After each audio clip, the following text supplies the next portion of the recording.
Irreverent, entertaining, cool. You're listening to LA Talk Radio.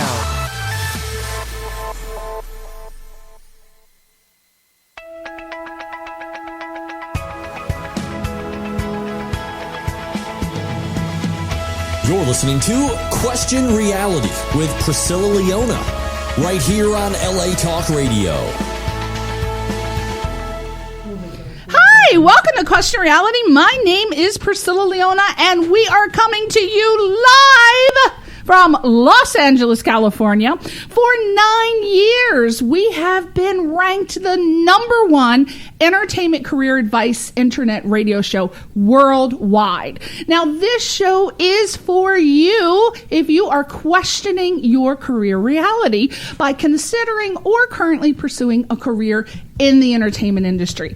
Now, the guest on this show will give you tips, advice, and resource information on how and what it takes to successfully pursue a career in the entertainment industry.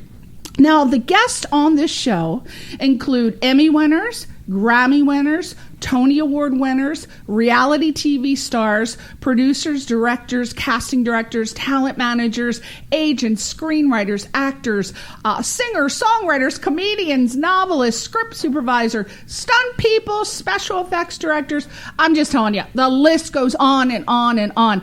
If you want to know how and what it takes to make it, you have to go to our website, latalkradio.com. Look for Question Reality, which is the name of my show. And we have been on, as I said earlier, 9 years. So if you start and go all the way down the bottom, I have all of the shows listed by the career first. That way you can very easily find what career you're interested in, and then the name of the person and their website.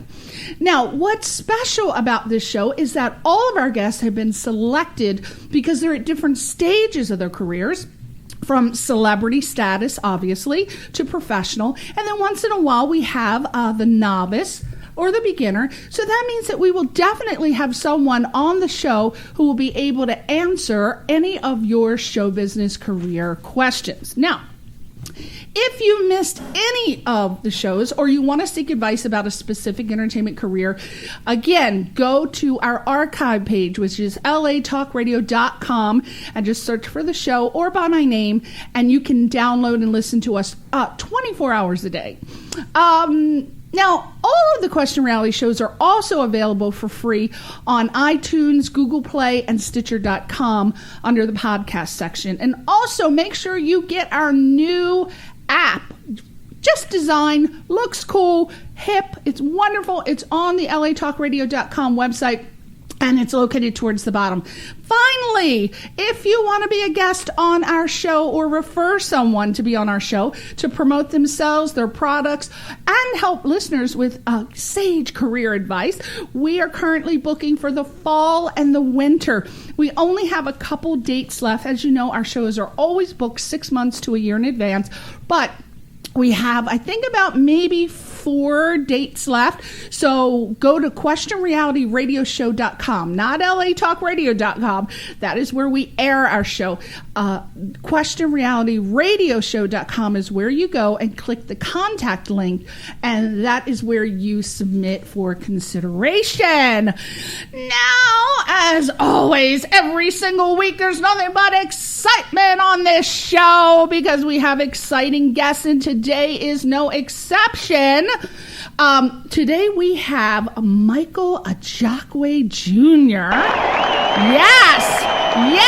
Oh my gosh, listen to that. That's fantastic. Michael is the founder of the world's first and most popular web series festival, LAWEBFEST.com, LAWEBFEST.com. And Mike is an Emmy-winning TV producer. He is a 4-time NAACP Image Award-winning playwright, theater producer, TV producer, and a veteran TV comedy writer-producer. Such shows include Martin, one of my favorites, Sister, and Eve. He's also been a writer-producer for TV One's Unsung music documentary series, and having done Image Award-winning profiles on Denise Williams, Ray Parker Jr., and Sly and the Family Stone. And 4 of his plays have been published and are also available at Samuel French or on Amazon.com. It's a collection of 3 one-acts. One is called South Central Stories, and his Image Award-winning company Policy is also on there. Now, since 2010, Mike has personally watched all 2,000 plus web series that submitted to his festival. So that's over 25,000 webisodes. And LAWEBFEST is held annually at legendary Sony. Yeah, it is Sony Pictures Entertainment in Culver City. And recently, which is the most exciting news of all time, Mike successfully adapted his web series, Who, into a television series, Beauty and the Baller. Beauty and the Baller. And you can see that on Facebook right now. It's facebook.com and then Beauty and the Baller. And it's sold to international entertainment giant Viacom to air on its BET cable network, Centric TV, starting, ready for this, Saturday, July 22nd at 10. I was verklempt. I was so excited. Saturday, July 22nd at 10 p.m. And this is what we are going to talk about today. And I want you to go there right now while I tell you about something, but go to facebook.com, Beauty and the Baller, and check that out while I just briefly tell you about something very exciting. Last night, I had the privilege and honor of going to a film fundraiser for a friend of mine named Valerie McCaffrey. And if you're in the entertainment industry, you know that she is a celebrity casting director, talent manager. She casts all the top talent for the shows. Well, she has a movie that she's going to be funding called Dirty Bomb, and I want you to check it out. It is just an incredible story, and if you haven't heard about it, you will be hearing about it. Again, it's just in the inception of I think it's in development right now, but it's called Dirty Bomb, so you might want to Google it, and it will be coming out, and it is an incredible story. Basically, it is about, in World War II, in the prison camps, they, as you know, they had to work, and they worked hard. Well, a bunch of the prisoners basically decided, you know what, we are going to sabotage this bomb so that it does not go off. And that's what they did. And boy, were they punished, as you can imagine. But it is a story that has been untold. This is a story that is not known, true story about what these Jewish prisoners did to sabotage this bomb so that it would not go off. And again, it's called Dirty Bomb, and Valerie McCaffrey. So I will be updating you a little bit in the future when we have more information about that. But just type in Valerie McCaffrey, Dirty Bomb, and you'll be able, just Google it, and you will be able to see what's going on with it via their website. It's on Facebook, so I would imagine you can find out a ton of things. Now, without further ado, welcome Mr. Michael Ajakwe. Oh, what? You are slacking. You need to sit up. So Albert's over there. You know my co-host Albert. He's solely in charge of my tacky little MP3 voices. I always get, yeah, there you go. There's another one. And he's just sitting there. I think he's dozing off over there. So you better be on the ball, you. Thank you so much, Michael, for coming on the show today. Thank you for having me, Priscilla. Oh, my God. Well, you know, I don't know if you're aware of this, but you and I are sitting here today via our very dear friend, Yolanda Erica Buggs, who I have been working with as a producer on many of her projects, including the one in your very first festival in which we won, which was called Kid Justice.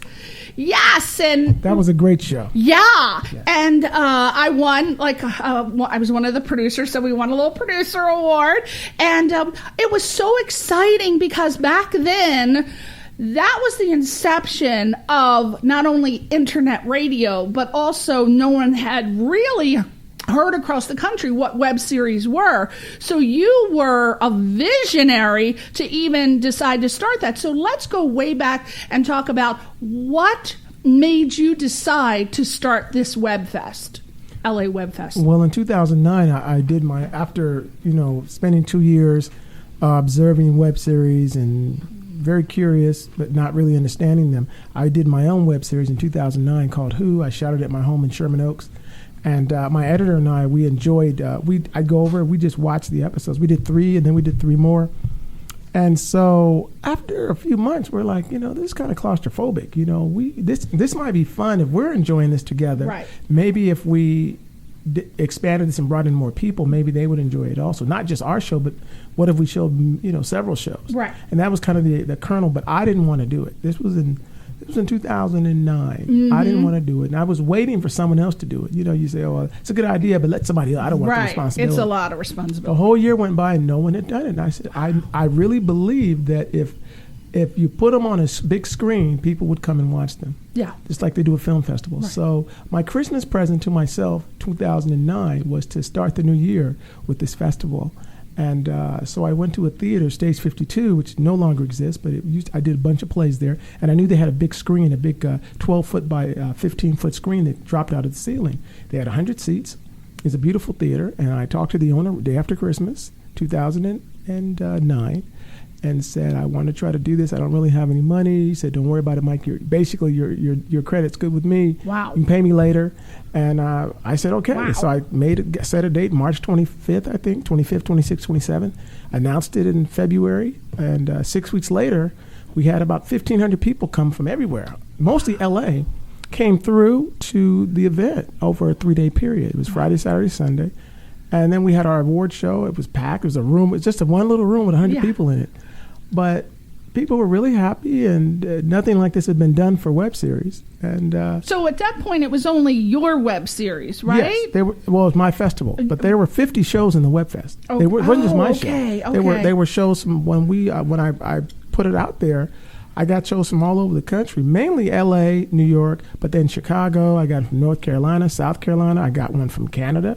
I got one from Mexico. I remember thinking, wow, they're doing web series in Mexico? Yeah, that's what they're I was making web wondering. series in Canada? Yeah. So actually, it must have started people doing these before 2009, but they just didn't have a venue. Yes, exactly. So where were they airing? They weren't airing anywhere. They were putting them online. Maybe if they had websites. Maybe YouTube or maybe YouTube, but mostly they were putting them on. This is when you had to have your own website. Right. YouTube wasn't really that popular back then. Right. But they were putting them on their websites, but you weren't really finding them. Exactly. There were some out there, but they were on individual websites, and you had to someone had to tell you about them. It was hard to find them. Right. Not like it is now; it's a lot easier.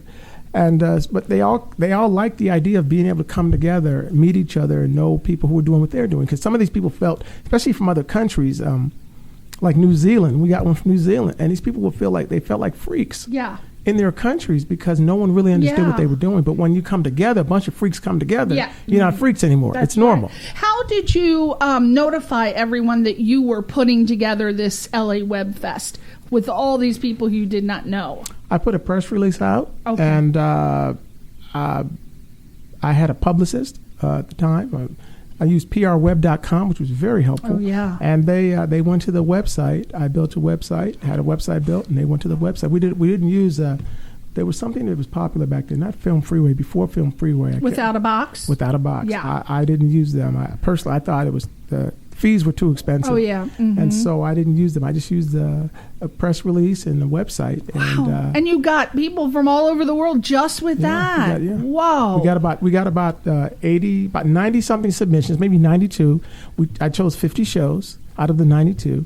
And those were the ones that we showcased. Now, did you, when you were trying to get all of these people to submit web series, did you use the term web series, or did you say, or short film, or web series? Did you just say web series? At that point, people knew what web series were if they had created Yes, it. people who were making web series and the few people who were watching them, they knew what they were. Because I know in 2000, because I started this show in 2008, and I was actually involved as a producer on a web series from a girl I didn't even know, and I've been in the entertainment business for like over 25 years, and she said, "Oh, I'm going to be producing a web series," and I'm like, "What's a web series?" And I thought, I felt incompetent not knowing what a web series was. And she said, "Well, it's like the new thing." And so even in 2008, there were still people who didn't know what web series were, who were in the business. It was amazing. Even in 2017, there are people, a lot of people still really don't, or they know them, they don't really understand them. They I still don't have people say, what's a web series? And they think it's a short film. They're confused where you see them. Every time I tell someone about it, I'm producer on one, they're like, "Well, what channel is it on?" Everybody's like, "What channel is it on?" They don't understand internet radio either, because I still have people saying, "What channel is it on?" Fortunately, here we do have channel 1 and channel 2, so I just tell them what internet radio is. But a lot of people do not understand what internet radio is, and it's huge. It's worldwide. Every single television station and radio station now has internet radio. They air all of their shows. So people still don't know, but eventually, hopefully they will. Now, what did it take for you to start this WebFest? Because honestly, a lot of people don't realize the technical things that you need to do in order to start a festival. Well, to me, I think, first of all, it just starts with vision. Yeah. I don't think you have to have a lot of money, because I didn't really have any money when I started it. Right. But I had a vision for what I saw, which is a bunch of creative people making these shows in their basements or in their middle of the night, sharing them only with the crew, coming together. And my whole idea was a village, bringing the village together. Right. Let's celebrate each other, and at the end of the let's educate each other also, because people have different levels of expertise. Some people are amateurs they just want to express themselves, and they're making web series as an amateur. Yeah. And then some people are very skilled. Yeah. They've trained for this. Some people are professional filmmakers. Right. So they're different skill sets. And so they learn from each other on panels and workshops, talking about various aspects, every aspect of making a web series, from creation to production, post-production, marketing. All of that's important. So I thought we got to have that educational, informational panel, not just for people who are making shows, but also the public. Yeah. So members of the public can come to this event, and like you said, if they don't know exactly or aren't clear what they'll find, by the time they leave a panel or two, they'll know what a web series is. A lot of people think that a web series is a short film. And can you explain the difference between a web series and what a short film is? Yeah, short film is a standalone, that's a standalone project. That's something that has a beginning, middle, and end, and it's a one and done. Right. It doesn't continue beyond that, just like a movie. Right. If they do a sequel, that may or may not happen. But normally, most movies don't have a sequel. Right. A web series is like a television show. It's an ongoing, even if it has a self-contained wrap-up in that episode, it's an ongoing series of characters that you follow and learn from as they grow and arc, etc. Right. And web series can be 6 episodes. It could be 3 episodes, 6 episodes, 9 episodes. And it can be 5 minutes. It can be 10 minutes. Well, right? You like to keep it around 5. What separates a web series from a TV series is length. Yes. The big thing is length. You want to keep them short. If you're doing comedy, you want to keep comedies under 6 minutes. The shorter, the better. You don't have to have a 15-minute comedy. Right. In fact, you'll lose people if it's too long. I don't care how good it is. I've seen someone submit things to me, and they call it a web series, and it goes on 20 minutes, and you don't want to tell somebody how to do something or hurt their feelings, but I say, well, you might want to take that 20-minute and break it up into 5 minutes, 6 minutes. I try to explain to them that you could, if you made a short film, you could actually take that short film and do a little tweaking, but you could break it up and make it a web series. Am I right? You could, and some people do that. I personally don't. I used to think that was clever, but I actually don't anymore, maybe because I've seen so many web series. I really don't consider that a pure web series. That's like a bastardized web series. Okay. You can pass it off as a web series. Okay. It's like, you can, put lipstick on a pig. Oh. Right? It's still a pig. Right. In this case, you can take a short film and cut it up. It's still a short film. A web series is, to me, it's its own beast. It's its own animal where, just like television, you can film a movie and play it on television, but it's still a movie. Right. It doesn't become a television show because it's on the television. Right. It has to be, for it to be a television, it has to adhere to the rules of TV. For it to be a web series, to me, it has to be serialized storytelling that's told in short bursts as opposed to longer bursts for TV or Okay. very, very short bursts for commercials. Okay. That tell a story. So beginning, middle, and end. Beginning, middle, and end. The Every challenge. Yes. Okay. Drama, comedy, reality has to have a beginning, middle. That doesn't change. That doesn't change for storytelling. Period. Right. No matter So what you're every webisode is what they're called. Every webisode should have, according to Michael, a beginning, a middle, and an end. How do you create continuity when you have to have a beginning, a middle, and end for a webisode? Well, just like you do with television, just like you do with any other form. I mean, you just have to do it faster because you have less time. So you don't have a lot of time you have even less time to BS, and you've got to be very specific and know what your scene is about. Right. A lot of times it means getting into a scene later, Yeah. leaving a scene sooner, but making sure that you've satisfied, the intent. Why are we here? What's the purpose of these characters being here, and what's next? Right. Same thing, you're just doing, and that's the challenge. That's where a lot of, especially traditional people who raised in regular television and film, even plays, they will dismiss a web series, really, because they don't want they don't want to deal with it because it's shorter. It's hard enough to write a television show. Right. That's especially if you're used to writing novels or you're used to writing plays or used to writing features, and now you have to write something shorter than television. Right. And tell a whole entire story. Tell a whole story, satisfying. You develop characters. That's right. They say, "Oh, that's nothing. There's no money in that." Really, what they're saying is, "I don't want to do that." They say the same thing about short films because I own a production company. I only produce short films and music videos. Why? Because I don't have patience to be working on a feature film forever. It just takes too long. And it really depends on what you want to do. I love shorts because you get in there, you get them done, you move on. And it's an art. I'm more impressed with a project that costs less money, but after you see it, you go, wow, I never thought of that. And it leaves you thinking for years. Perfect example of that, a guy in England would turn me on to webisodes because when I was working with this producer, I said, well, I'm going to have to check them out before I get involved because I'm not really understanding what a webisode was. There was a guy in England, his name was Dom Bridges, and he wrote, actually it was what he wanted to become a web series, but he didn't have money. He had equivalent of $500. So he turned it into a short, hoping that eventually he could do it. And it was called Bitch.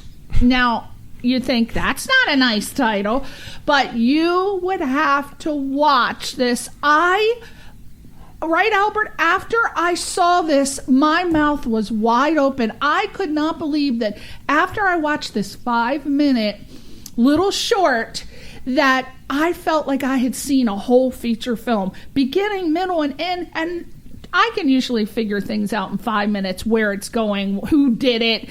Could not figure it out. It was such a twist. It blew my mind. And I said, I will fund you for the webisodes. I love what you did.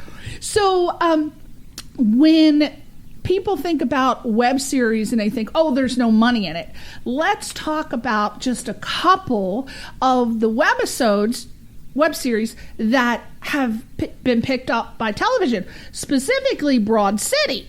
Right? And then there was one that Felicia Day did, and she ended up, because the web series became so popular, she ended up getting cast and is a regular on Supernatural. And she's huge now. She has like a following of millions and millions and millions of people. Her web series got picked up. But I know of at least 3 of them, can't think of the other 2 off the top of my head, that went on to be picked up. And now they're just still on, and they have made the original creators millions of dollars. So let's talk about the possibility of having a web series and having it picked up. What do you have to do? Because this has happened to you. Let me just first of all say that I really laugh when people say there's no money in web series.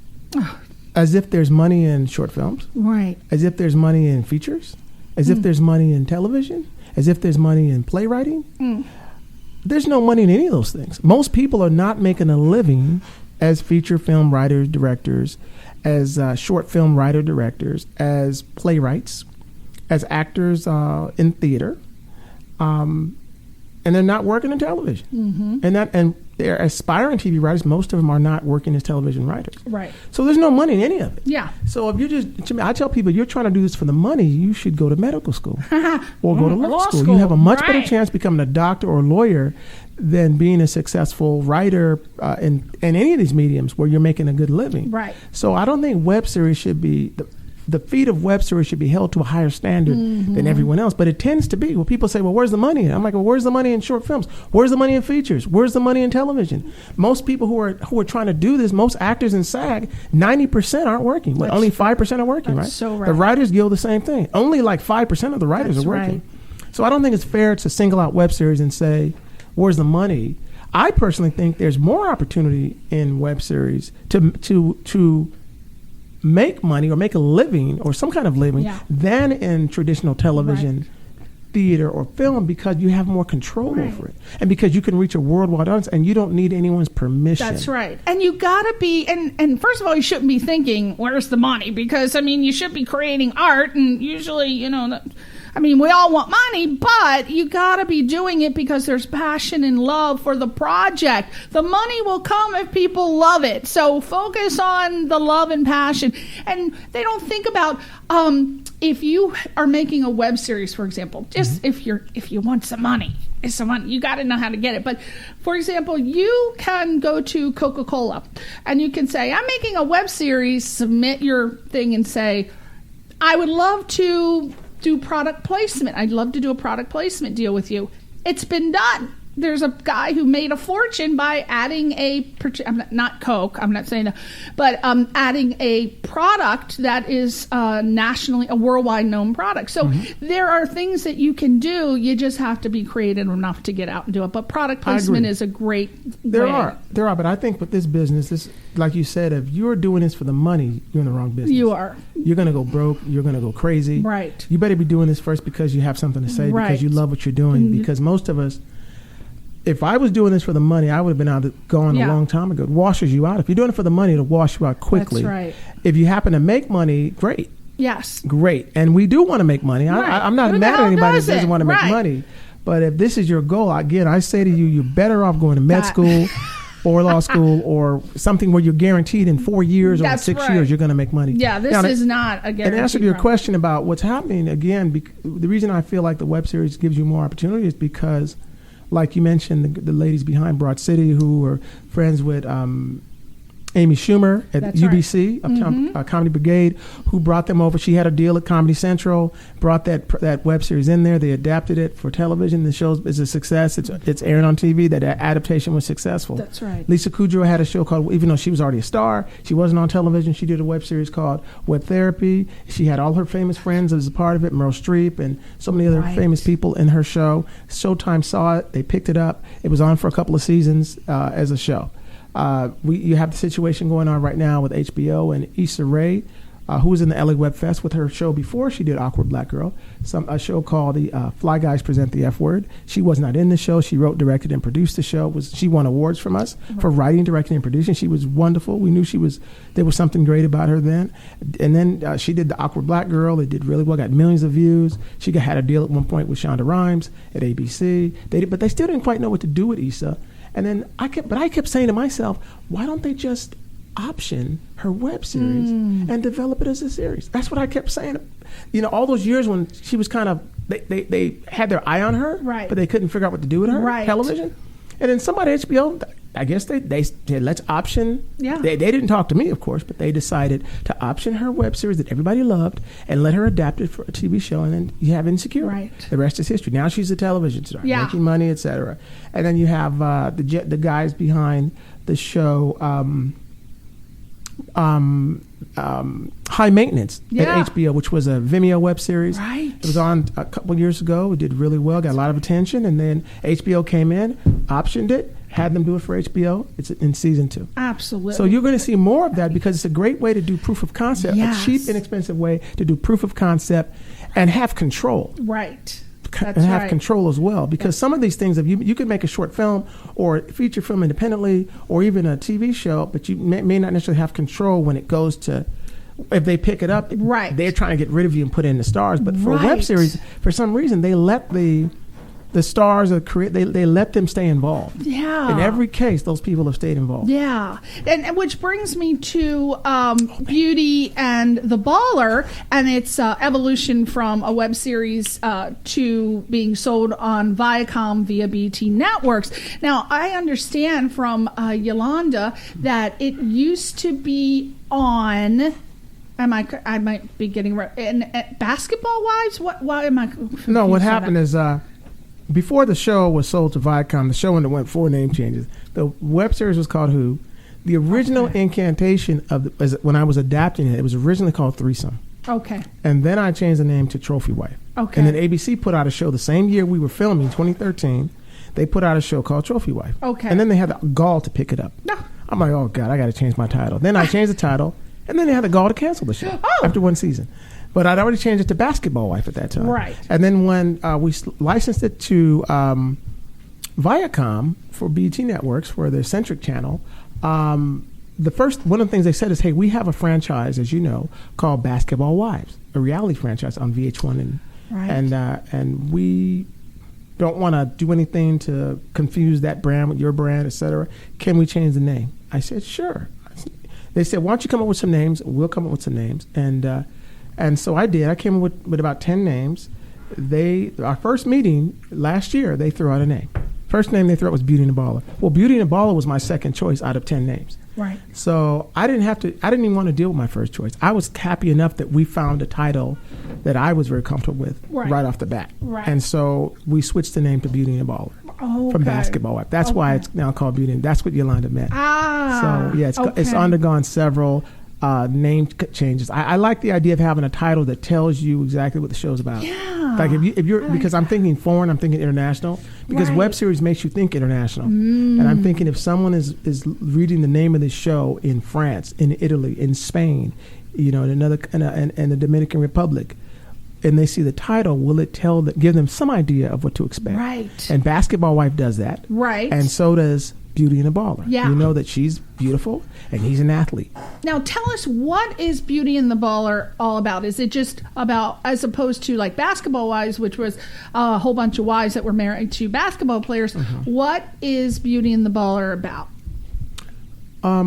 First of all, the funny thing about Basketball Wives is those women aren't even married to basketball players. What? They're girlfriends and side chicks, but that's what I don't watch reality shows, so that's a whole nother thing. But my show is actually about a woman really married to an athlete. It's about a beautiful, regular girl. There's nothing extraordinary about her except she's beautiful. She's not siliconed up. No, she's not siliconed up. She's natural beauty. Natural beauty. Nah. And she marries like the star of the Lakers, let's say. Okay. We don't use the Lakers. We have a different team, but she marries like the star. Like if Kobe Bryant was still playing, like she marries Kobe. Okay. And her life changes because she's with this guy, and we take it in their marriage where they're 4 years into being married. Okay. We don't take them as like newlyweds right away. Okay. They're 4 years in, so they kind of know each other. They kind of have a system of how they operate. And even though, and it's about how they navigate their relationship outside of the spotlight. Okay. And, with their family, friends, and their staff, because they have a staff, a living staff. And so it's really like a traditional family show, only they're filthy rich, and they can do things that most normal people can't do. But part of her job in the relationship, she tries to keep it real. Okay. She tries to keep it real. She keeps them grounded. But they still have problems like everybody else. And that's what, people forget about. People who are famous or wealthy, they still have problems just like we do. Yes. They can deal with their problems in a different way because they have money. They can go take a vacation or fly somewhere or whatever. But those problems don't change just because you have money or wealth or beauty. But one thing about this show is that even though it's called Beauty and the Baller, if she wasn't beautiful, if she wasn't like this raving beauty and he wasn't this big baller, big paid baller, they'd still be together. Wow, that's important. And that's kind of the foundation of the show. It's really not about her beauty and his money or stardom. It's about what connects us as people. Because I had read, it said that your goal for the show, its purpose is bringing black love back to prime time? Yes. And showing a young black couple that care for each other and work together. Yes. So that's very true. Are you going to be integrating, well, I guess, I don't know how you would do this, but are you going to be focusing on specifically problems that they have, which might be black love problems or racial problems or anything? No, what I really mean by that, because Priscilla, a lot of people don't know what goes on. Like if you're from Iowa watching the show, you have no idea what kind of lives people live in LA or New York or Florida when they're celebrities and they're basketball players or football players and people of color or people of non-color. I mean, they don't know. So that's important to bring up various things. What I mean by that is, if you look at television today, first of all, you don't see very many shows. Like I grew up on a lot of comedies, Good Times, The Jeffersons, The Cosby and Ernest Show, Thomas. What's happening? Yeah. One of my dear friends. I love Ernest. Ernest is a good friend of mine him. too. A lot of those shows, they showed a couple, husband and wife. Sometimes they had money, sometimes they didn't, but it always showed them working together, how a couple works together. Right. And the black community, unfortunately, in our community, this is nationwide.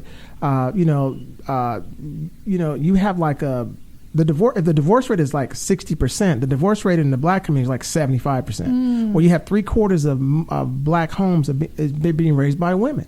They're not being raised with a mom and dad. So you have a whole generation of kids, youth who don't know what it's like to be in a relationship or married or seeing two people work together.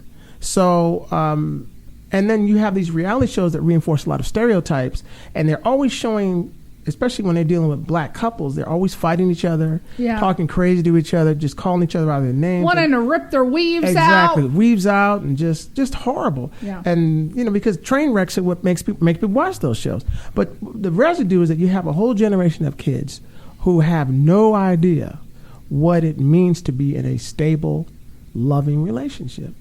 And that's one of the reasons why when Barack Obama, this is something no one talked about, but I noticed it. When Barack Obama became president, mainly for a lot of black women, he became that dad or that male figure that they didn't grow up with in the house. Right. They only, because the mom raised them, for most of them. And so he became like that. He was like this fantasy man because a lot of them, and that's why people were always rooting. I always felt like they rooted for Obama. To me, a lot of black people rooted for Obama, especially women, more for what he represented as a black man with a black woman who he cared about and loved and always treated like a queen than any of his politics. Right. I swear. Because black women were rabid.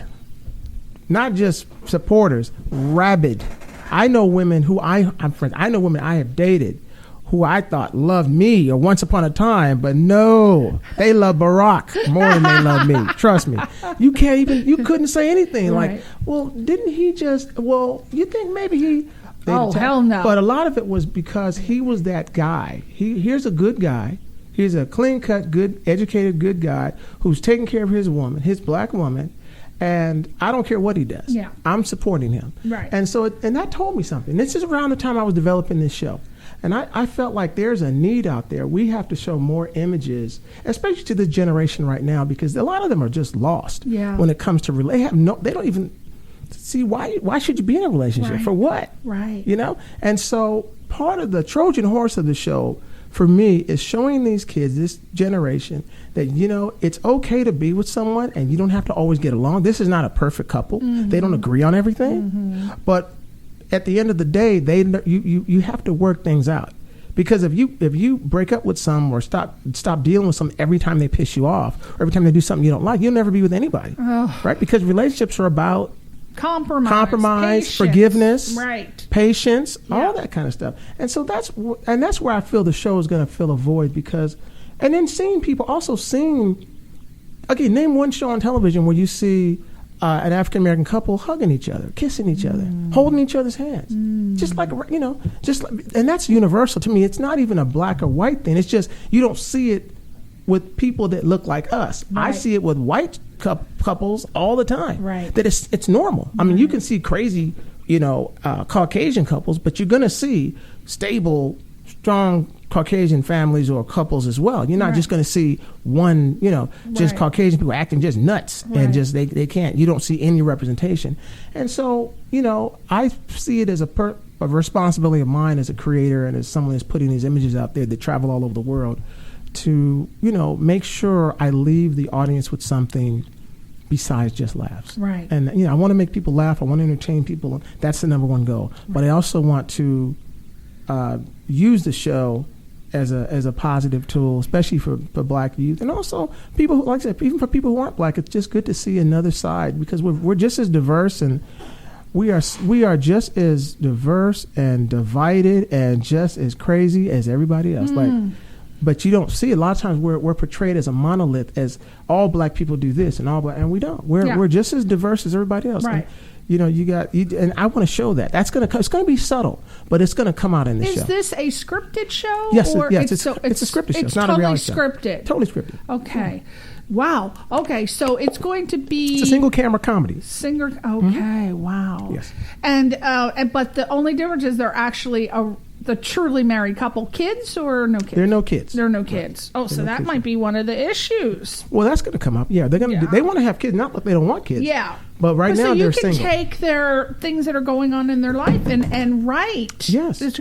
But you already have 9 episodes shot. Yes. Is that right? Is that what BET picked up? Yes. Is that one? Let's talk about these days. It's so different, even in the music industry. When you try to get with a record label, if you're lucky to find one, they are more likely to pick you up and produce you if you already come with a full entire package. For example, like they want you to have the CD done. They want all this. I don't want to do anything. There's no more fronting money and forwarding you some cash for you to do it. They want it done. Is this more likely to happen that you would get a deal if you go to a network and shop, say, what you have already, which is 9 episodes? What is the... Okay, that means we got 5 minutes. What is the best way, or what way did you go about eventually getting this deal with BET? Well, after I did the web series, I came up with a concept for the television show, which at the time was called Threesome, and then Trophy Wife. I pitched it around town. Nobody wanted to make it. So then I wrote the scripts. I wrote half of season 1. I wrote 4 episodes.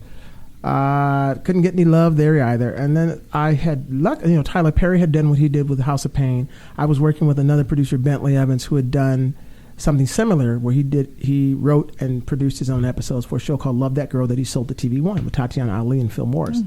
And I worked on those, and I worked for him for a couple of years. And it gave me the confidence to try it myself. The tough part, the writing was easy because I'm a writer. I took 2 months and I wrote season 1 in 2 months. I didn't leave my house. I didn't pay any bills. I just wrote every 6 days.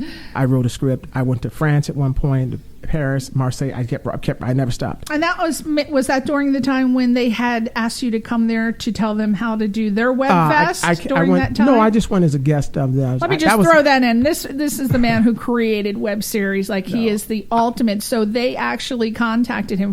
Someone in France said, you know what? Please come and teach us how to do a WebFest because we don't know. I helped start the first web series festival in Europe, which is the Marseille WebFest in the south of France. Right. That was in 2011. Okay, so that was different. Yeah, but I just went as a guest. I just went there for that. But I kept writing. I would show up for my functions, and I go to a hotel room, and I kept writing. And then I came back. I had a whole season 1, and I used that to raise the money. I went to people I know who I knew had disposable income, who had always said to me, if you ever do something, Mike, let us know. We'll support you. I went to them. 5 people that told me that. 3 said no. 2 said yes. And then I found 6 other people that said yes. Raised the money. After I had the scripts budgeted out, and then proceeded to rent a mansion in Calabasas, a 3-acre mansion, and most of the show was shot at this mansion. Yeah. And then afterwards spent 14 months in post production. Yeah. And then began shopping in 2014, like the summer, and 32 broadcast cable and streaming networks turned us down, said no. Found an agent that had faith in the show, and 9 months later we sold the show to Viacom. Oh. And that's how. But I don't think it. I don't know if it gives you I think it gives you a better chance than just pitching. I know it gave me. I know that I would have never. I don't believe I would have ever sold this show pitching it or just writing it. I felt like I had to show them. And my hope is that one person. All you need is one. Yeah. Even when everyone's saying no to me, some twice. I mean, BET had said no to me twice in L.A. They said yes on the East Coast. That's where it was greenlit on the East Coast. It was picked up, but. How do you do that? All you need is one. How do you do it? Like you pitch it in LA and it's no. So you don't give up and say, well, BET as a whole said no. You decided to go to pitch it in the New York. Well, my right? agent did. My Your agent did. out of Okay. Atlanta. She's wonderful. So you had a team. Well, eventually. Okay. And it did help. It made a difference. And my agent, I give her, Dana Weber, all the credit in the world for her belief in me, in the show, and her belief that she could sell it. When she took me on as a client in July of 2015, she said, I can sell this. Is she a literary agent or No, she's a sales just agent. She's a sales agent. Okay. You have to have the Explain product. What that is, well, that's when you have the get product. Agent confused with literary agent, and then there's talent agent. And well, when you're trying to get a job as a writer, director, producer, those kinds of an actor, you have an agent who tries to get you solicit talent agent. Mm-hmm. When you have product, when you have professional product that you're trying to license, which is what I did, trying to sell it, you would get a sales agent. Sales agent. Yeah, so they're moving product the same way. And where do you get the sales? Where would you start to look? Well, for you can sales? go on the internet. They have a list of agents. You Google and type sales Google. agent. In my case, I got a referral. A station owner out of San Diego. I'm going to give him a shout out for the first time. Charles Herring. Yes. With the Wealth TV network.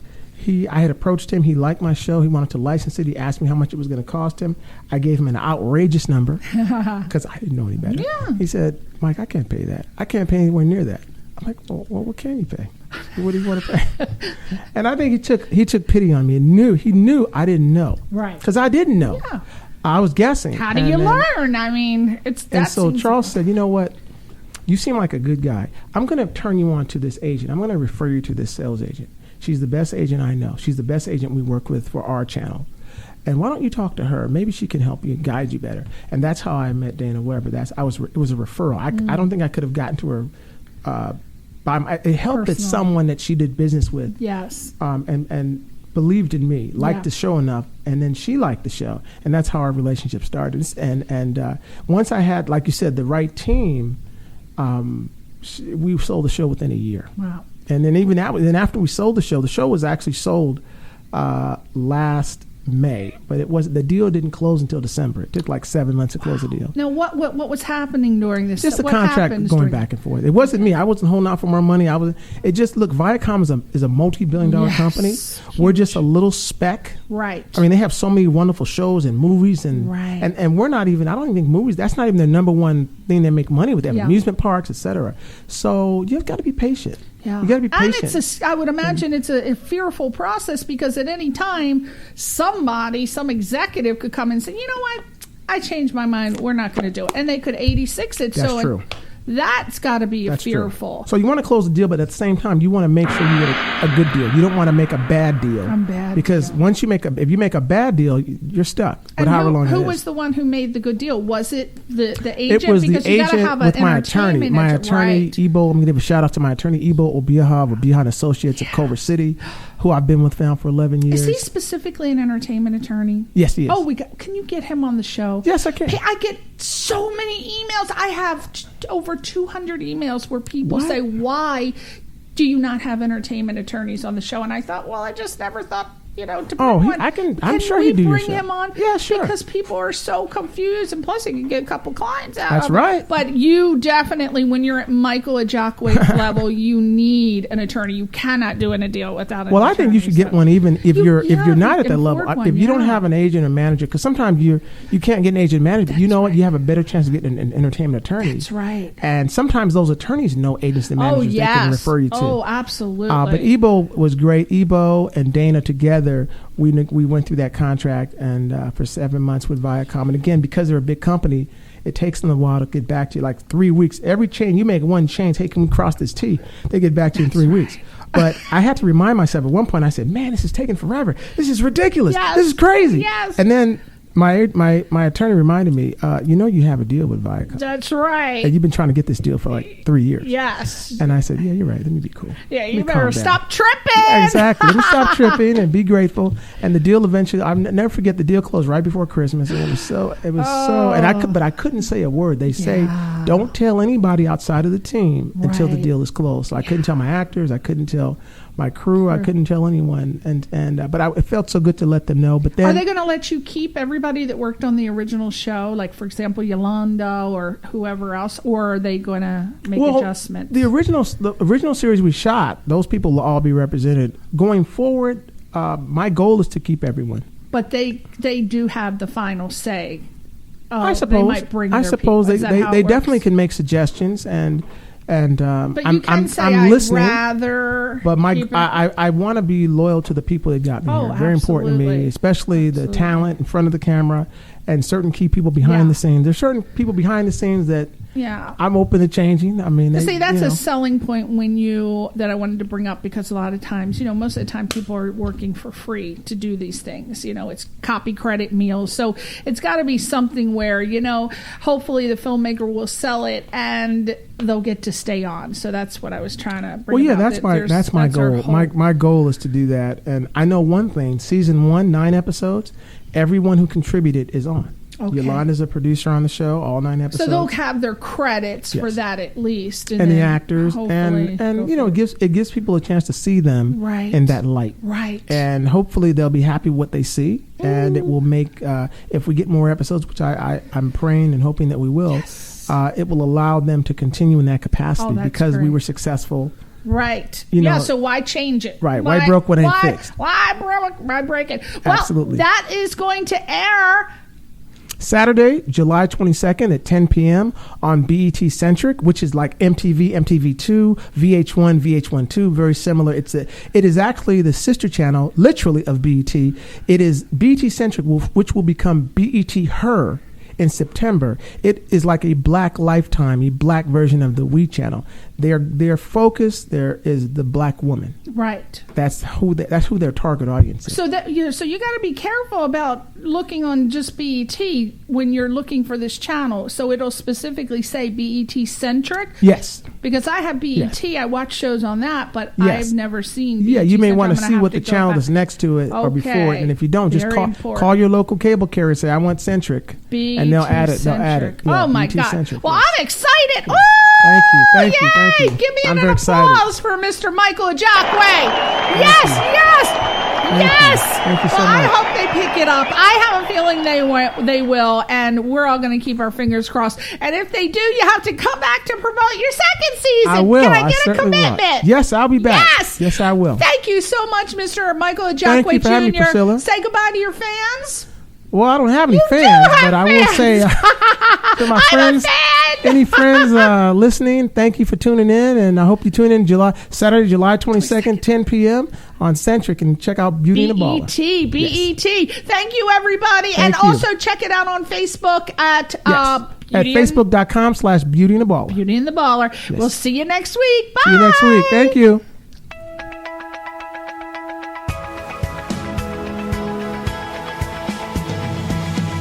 You're listening to Question Reality with Priscilla Leona, right here on LA Talk Radio.